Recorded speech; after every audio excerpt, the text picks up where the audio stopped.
If you're a mid-level to C-suite leader who wants to own your growth and figure out your next small, brave move to achieve your leadership goals, you are in the right place. Welcome to the Small Brave Moves podcast, a weekly deep dive on how to be braver in leadership and in life for exceptional results. I'm your host, Nicole Bianchi, best-selling author, certified master executive coach, NSA certified speaking professional, chief bravery officer, and tough talk expert. If you're ready to become a better, braver, and more authentic leader, let's dive in.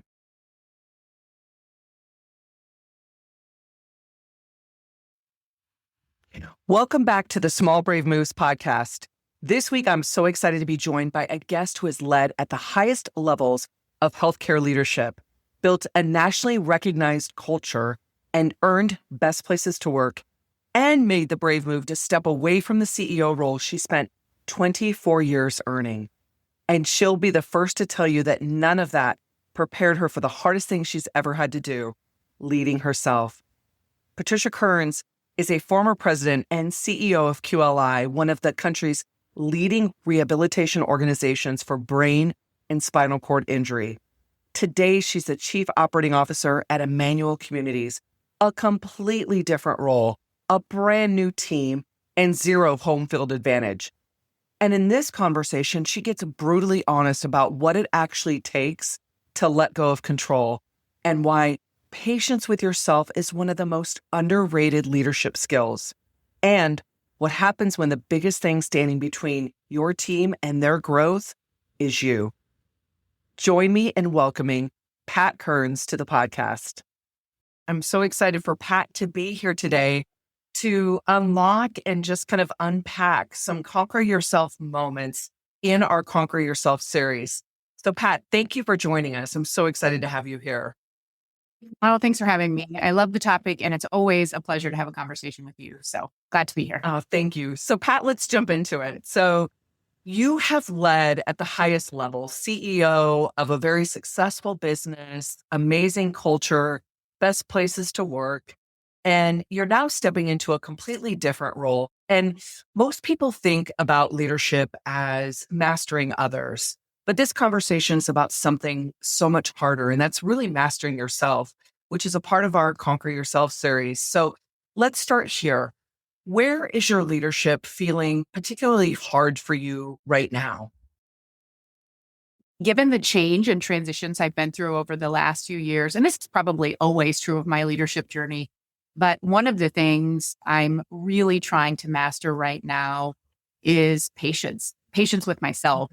I jumped out of a CEO role, retired for all given purposes, took a year off, spent a little time consulting. I got bored fast and jumped back into the workforce. I'm currently serving as the VP of Construction and Capital Planning for Immanuel, which has been a great team and a great organization for me to be a part of.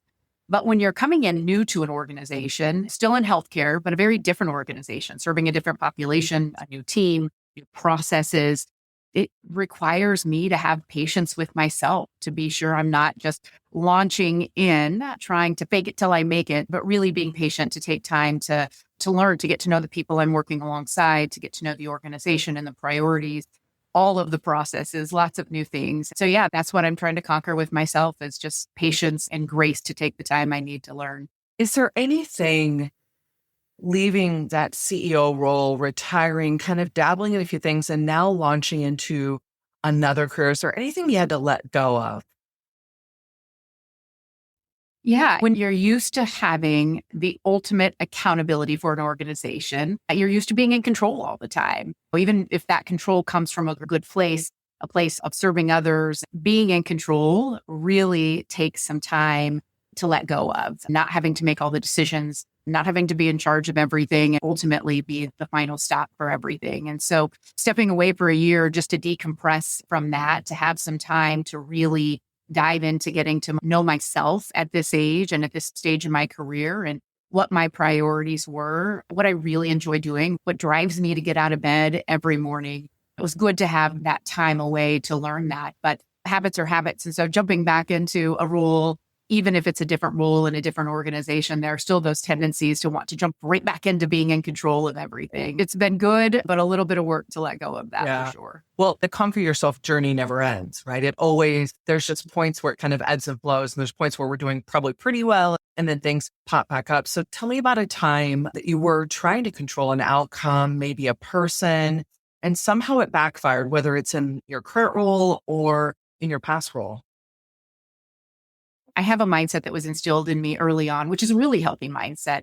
As a leader, you should never ask your team to do something that you're not willing to do yourself. And I'm a blue collar girl from Western Nebraska. I don't mind rolling up my sleeves and being in the midst of the work. I think what can happen though with that mindset is you can start to cross a line and wanting to, again, from a good place, wanting to shield people from the burden of hard decisions or hard work. I'm a bit of a perfectionist too, wanting to make sure the outcomes go perfectly for the people you're serving, especially when you're serving a vulnerable population. And so I've been in that position that I'm helping up and coming leaders develop their skills. But the barrier that gets in the way for me is I want to control the outcomes. I want to control the process so that I'm really taking on that responsibility. And what I have found in those moments, whether I was overseeing our clinical program at QLI or serving as the CEO, trying to be really cautious not to do that in my current role. But what I find is when you're constantly trying to control process and outcomes, you prevent people from growing.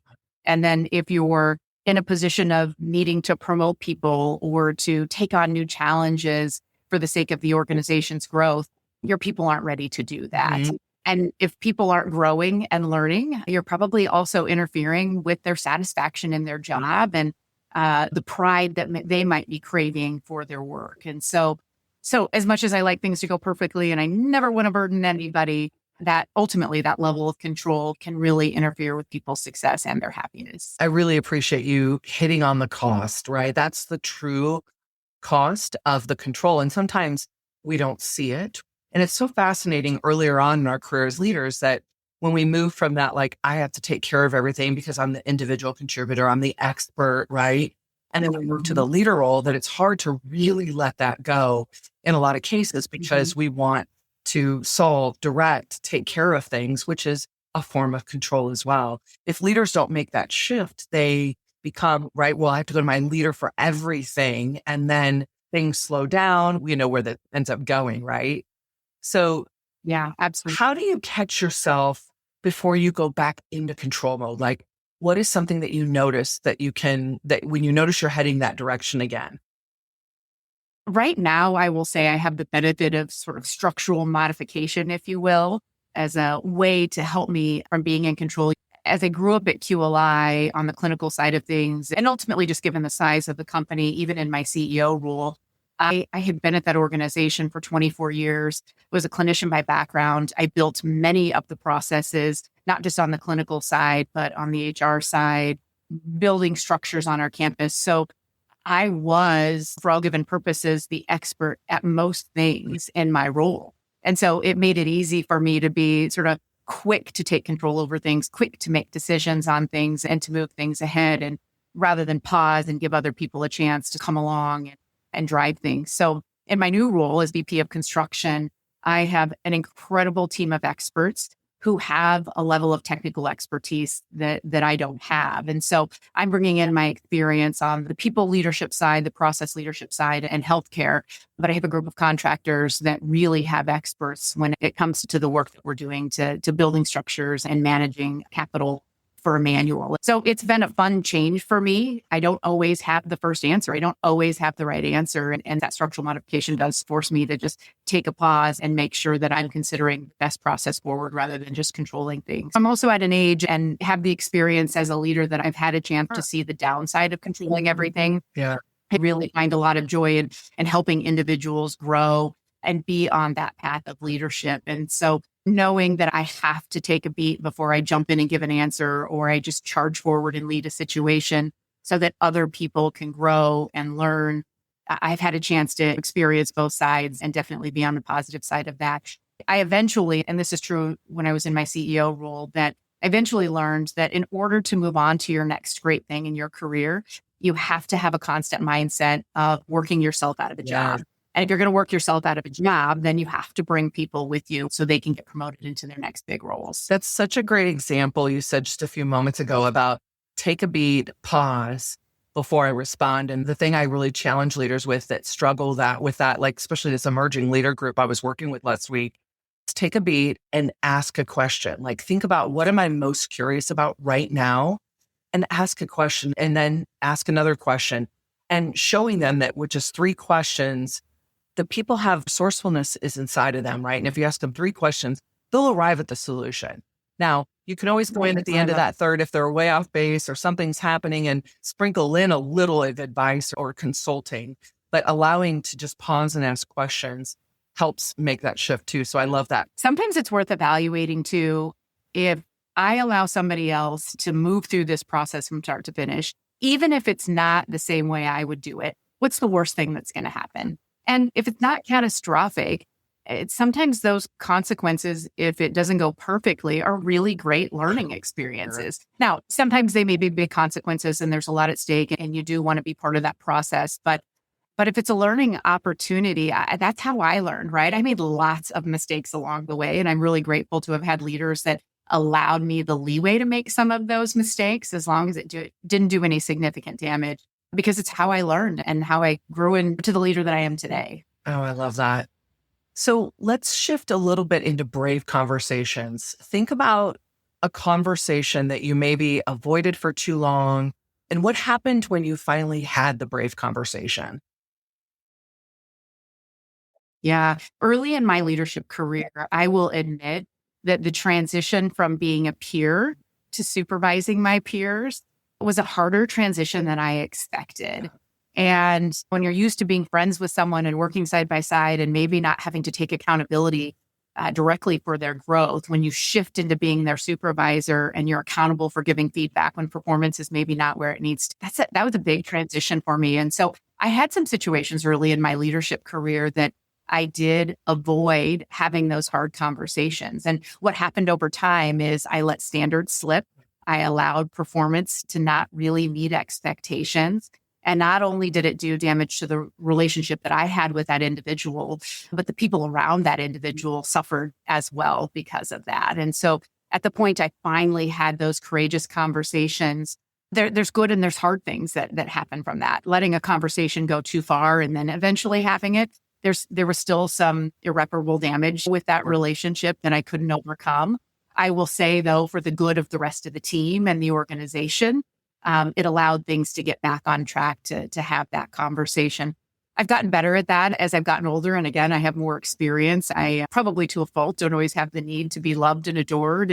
And I really like conflict. So I don't mind having those conversations. But I've definitely learned whoever the tough conversations are with, that I keep this in mind all the time. Would I rather have a little bit of conflict now, early on in the process, or would I rather allow that situation to fester and for that to be really big conflict down the road? And obviously, I'd always choose the former. I'd rather a little bit of conflict now and to deal with it as we go, to have those tough conversations early, rather than to let it go and have that damage be too much to overcome. And I will say, I'm a huge fan, you know this, Nicole, of your 5 Tough Talks book. I'm a huge fan of all your work, but I have that book and that workbook by my side all the time. And I use those conversations and the tools that you have in that book consistently. And I do find if you start with those how we work conversations and utilize the ask conversations, but if you start with those early conversations, most of the time you avoid having to get to the later conversations about moving on if you really do that well up front. Yeah. So thank you so much. I appreciate that. And I completely agree. The how we work is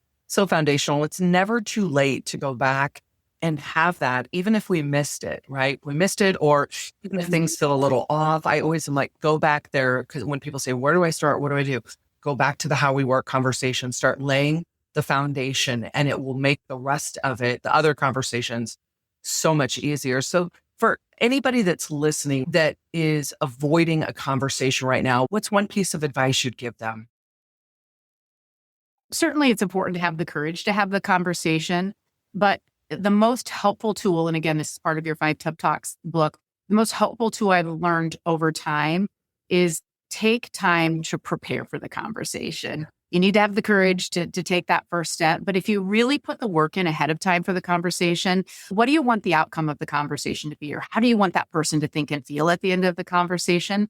What questions do you use to start to open up that conversation and to guide you along the way? But if you're really thoughtful about your preparation, maybe you even role play it with somebody. If you have a trusted person that you can role play that conversation with to get comfortable and get the jitters out, it's worth it. But it's worth having the courage. Again, better to have a little bit of conflict now than a lot of conflict down the road, and put the work in to prepare. And I promise it will go more smoothly. And what I've realized, Pat, is it all boils down to avoidance. So first we're avoiding the conversation, right? We avoid it and we put it off for a period of time.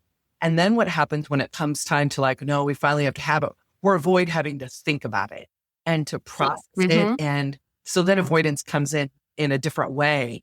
And then what happens is we don't prepare and then the conversation doesn't go. So I really appreciate you bringing that up. In fact, I was speaking on a stage a few weeks ago and I was talking about the cost of avoidance, avoiding the conversations, avoid challenging situations, avoiding making a decision, and we avoid actually preparing for it or thinking about it because it's uncomfortable and we know there's some tension there. Then we just don't show up. And what's so interesting is watching somebody shift from even just a little bit of preparation, thinking through how I want to open, frame it, always close with accountability and action. Their confidence just rises so much more in the moment when they're having that conversation, not knowing how the person's going to respond and come back in that conversation with them. Again, thinking about the early mistakes I made in avoiding conversations because it was a peer or maybe just a tough situation in general. As leaders, we are inevitably going to have tough conversations, right? There's going to be conflict, and you know that. And I'll say, jumping into my new role now, because I know there's going to be hard conversations somewhere along the way. If you set yourself up for success to open that door to have the conversations, schedule regular one-on-ones every week, every other week with the team members that you're working with regularly. Start that relationship, which I did with the How We Work conversation. So you really have some things written down that make it easy to go back to, hey, remember when we had this conversation about how we work and you asked me for this, or I asked you for this. It gives you something to reference, but you have those meetings built in. You have those easy conversations, those non-conflictual conversations up front, to make it easy when it's time to have a tough conversation, to lean back on them. Hey, senior women leader, if you're the one everyone depends on, the one leading the team, carrying the pressure, managing the expectations, solving the problems, and quietly holding it all together while feeling completely exhausted underneath it all, I want you to know I get that. I've been there too. And more importantly, you don't have to keep leading this way. And that's why I created the Brave Lead Her Ship Retreat experience. My retreats are intimate, luxurious, and deeply transformational, designed for the high-performing women leader who are ready to reclaim their energy, elevate their leadership, and stop overfunctioning their way through life and work. It's not a conference, it's not surface-level networking or another room where you have to perform, prove, or hold everything together. It's a deeply curated circle where you get to breathe, be held, think clearly again, reconnect with yourself, and grow alongside some extraordinary women leaders who truly understand the weight that you carry. Every detail is intentionally designed to support that, from the luxurious accommodations to the all-inclusive experience to the executive level coaching, brave conversations, integration time, and restorative wellness experiences woven throughout the retreat. You'll walk away with greater clarity, stronger boundaries, renewed energy, and a completely different way of leading that your team and your family will feel immediately. If that sounds exactly what you need right now, I'd love to personally invite you to explore one of my upcoming retreats at the link in the show notes. Maybe I'll see you soon in the rolling hills of Tuscany, or on the quartz sand beaches of Siesta Key, or maybe even in the energy vortex of Sedona. I'd be honored to hold space for you at the next Brave Leadership Retreat. Now, Pat, I have known you for a period of time. I'm going to put 10-ish years on it. And you make a series of small, brave moves in your leadership and in your life. So think about what's one small, brave move that you made that created a bigger shift than you expected. Yeah, gosh, so many small, brave moves. I mean, every day, right, in your journey of growth is our brave moves. I think one of the things that I learned in my transition at QLI from being the vice president of the clinical program to the CEO role is just the process of being open to learning. If you can start every day with a mindset that there's something new I'm going to learn, it takes the pressure off feeling like you have to know everything all the time. But when I made that first transition from a role I was really comfortable in to a role that frankly sort of terrified me, just being able to say, okay, there's something unexpected that's going to happen today, something new I'm going to learn. And I'm just going to take that in as an opportunity is my favorite word. For people that have been around me a long time and work with me, they know when I say opportunity, it may not always be the most fun thing, but it is truly an opportunity to learn something new. And so I think with that shift to just being open-minded that whatever comes my way, I was new to fundraising. I was new to legislative processes. I was new to overseeing certain teams in the organization that I hadn't seen before. We'd have a Medicaid crisis. That was new for me. COVID happened, right? The pandemic was new for everyone. And so being able to just take a small step forward every day, knowing that, hey, I'm going to learn something new out of this today. We'll see what it is. And when I get done with the day and head into tomorrow, I'm going to be a little smarter than the day before.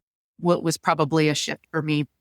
I would say with that too, opportunities come along and you have to find places that you have boundaries to protect your energy, to know, what you can handle. There's no such thing. Somebody said superwoman the other day. I'm like, there's no such thing as superwoman. It doesn't happen. There's so much time, so much energy in the day to go around. And so you do have to have boundaries, but you have to be careful that you don't get in a routine with boundaries that you're saying no to too many things. Early on in my career, when I had the time and space before I started a family or had my daughter and had some supports in place that allowed me to do this, I took as many opportunities as I could to say yes. I at least made sure I didn't say no because I was scared. Maybe I truly didn't have the time and I needed to say no at that moment in time. But outside of that, I didn't let fear cause me to say no. Every chance I could, I said yes to a new opportunity, a new experience. That's ultimately how I grew and how I developed, how I met people that provided me opportunity, but being able to just say yes as often as you can. I love that. And I think about what a great example of choosing courage over comfort, right? Comfort wouldn't have allowed you to, and being able to choose courage over comfort is so important. So, final question for you. I want you to think about, where are you still trying to conquer yourself instead of others? Yeah, I think it's sort of comes full circle back to where we started the conversation. I think it's a matter of making sure that I'm not trying to be in control of every situation. I admitted I'm a little bit of a perfectionist and old habits can be hard to break, but really understanding that best outcomes, the best processes to lead to the best outcomes are going to come from a place of teamwork and collaboration and knowing when you really do need to lead and take on something versus when it's okay to stand behind your team and elevate them and allow them to shine and to succeed in a way that's going to develop pride. So I think it's always a matter for me of conquering that need for control. And if I'm not in control, it doesn't mean I'm not doing my job. I have a high level of accountability. It was funny. We were just doing our Gallup Strength Finders. Again, I've done it 3 times over the past couple of decades. And achiever, I'm still very much an achiever, but achiever used to be my number one or number two. And that shifted for me after I did this just a few weeks ago to being an arranger, to wanting to sort of put all the pieces together for there still to be outcomes, but not necessarily needing to be the person that's driving all the time. But yeah, it's a work in progress though. Aren't we all? Are we all? So yes, I love that. I didn't arranger. That's interesting. I can see that in this next kind of chapter for you, that being, especially when you've talked about your vision and what you want to accomplish, I could see that being a key strength for you for sure. Yeah. It was fun to see it at the top. I hadn't expected it, but I'm with you. It makes sense for me. It wasn't me 20 years ago, but it makes sense for the stage that I'm at in my career for sure. I love that. I do have one more question. So you attended the Brave Leadership Retreat in Siesta Key. Talk to me about one takeaway that as you did the deep inner work of conquering yourself, one thing that you took away that shifted for you, not just in leadership, but in life. Oh gosh, so many things. So you gave us so many tools in that retreat and allowed us really the time and space to start mapping out a path, a playbook as you move forward into your life. And I think when you come back to work and home and life and you hit the ground running with things, it's important to have a strategy that allows you to step back and say, okay, what did I say I was going to do? What did I say I was going to start my day with? What did I say I was going to do as I got into times where I was feeling busy or feeling overwhelmed? What did I say I was going to do? And to come back to that. So I appreciate the tools that you gave us for that roadmap. I will say the other takeaway that I had is you're really masterful at pulling together a group of leaders and all women in this case that really were able to support each other and encourage each other. And I love the connections to be able to form those relationships and to see how that group is supporting each other moving forward.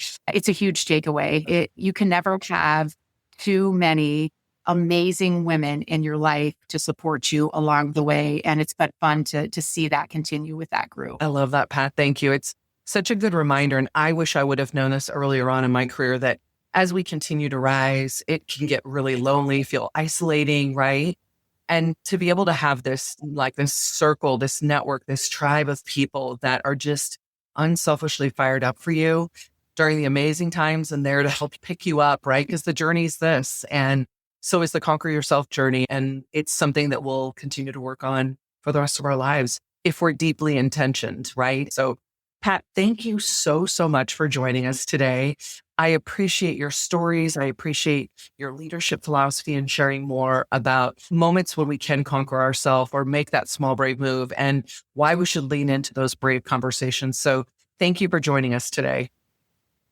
Well, thank you for having me. Again, always a pleasure to have a conversation with you. And I just, on the note of the leadership retreat, I'm so excited about the next group of women that get to be part of that retreat coming up here soon. So all the best to you. Thanks again for having me. Thanks, Pat. Thank you for joining me for this episode of the Small Brave Moves podcast. If you're wanting to take this work even deeper, I'm here to help. From engaging in inspirational keynote speeches to transformational coaching and workshops for leaders and teams, page-turning books, online courses, and enlightening leadership development retreats. There are so many ways that we can work together to take your leadership to the next level. For more information, check out the show notes, and let's do this together, one small brave move at a time. See you next week.